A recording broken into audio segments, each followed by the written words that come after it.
আলহামদুলিল্লাহ রাব্বিল আলামিন, আসসালাতু ওয়াসসালামু আলা রাসূলিহিল আমিন ওয়া আলা আলিহি ওয়া আসহাবিহি আজমাইন।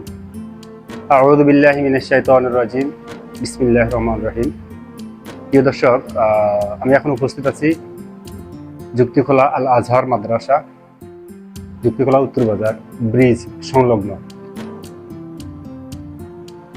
আজকে উপস্থিত হয়েছি রমজানের 16 রমজান চলতেছে। তো আমারও খুব ইচ্ছে ছিল, প্রত্যেক বছরে আমি ইফতারের আয়োজন করে থাকি, বিভিন্ন জায়গায় পড়ে থাকে যখন যেখানে ইচ্ছে থাকে। তো এই বছর আমার খুব ইচ্ছা থাকছে এখানে ইফতার পার্টি করার জন্য, এই ছোট ছোট মাসুম বাচ্চাদেরকে নিয়ে। তো আজকে এখানে পরিবেশটা যেমন তেমন, বাচ্চারা ছাত্রছাত্রীর কম, এই কারণে আজকে শুক্রবার, অনেকে ছুটিতে আছেন এই কারণে। আর বেশ কিছু শিক্ষক মন্ডলী আছেন এখানে, আর যিনি ক্যামেরাম্যান মামুন কিন্তু অবশ্য আছে, আমি তুলে ধরার চেষ্টা করব। এমনিতে আমি প্রতি বছর সেপ্টেম্বর মাসের 10 তারিখে একটা আয়োজন করে থাকি। আমি অসুস্থতার কারণে আমার যেদিন আমি অসুস্থ হয়ে মানে হসপিটালে ভর্তি হয়েছিলাম, ওখানে একটা নির্ধারিত একটা ডেট আছে, সেপ্টেম্বর মাসের 10 তারিখ। ওটা আমি এক এক জায়গায় এক এক বছর খাওয়াই থাকি।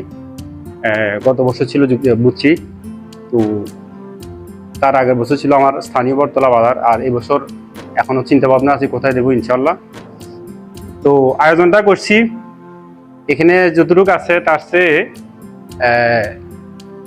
সেম আমার বাসাও অন্তত 20-30 জন মেহমান আছে, ওরা ওখানে খাইতেছে। তো আপনারা সবাই দোয়া করবেন ভবিষ্যতে যেন এইভাবে মানুষের পাশে দাঁড়াইতে পারি, এই ছাত্রছাত্রীদের পাশে দাঁড়াতে পারি, বিভিন্ন প্রতিষ্ঠানে দাঁড়াতে পারি।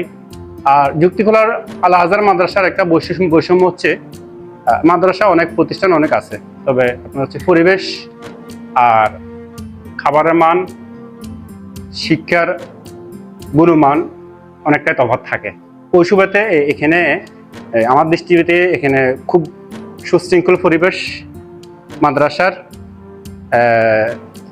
শিক্ষক মন্ডলী অনেক সুশিক্ষিত।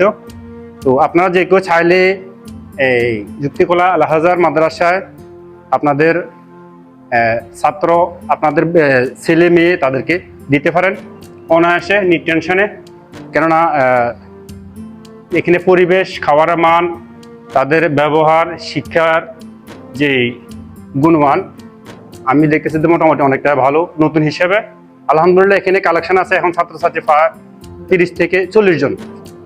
ঠিক আছে, তো সবাই দোয়া করবেন পরের বছর যেতেও আরো বড় করে খাওয়াইতে পারি। আর আমি অসুস্থ, আমার জন্য সবাই দোয়া করবেন। আসসালামু আলাইকুম।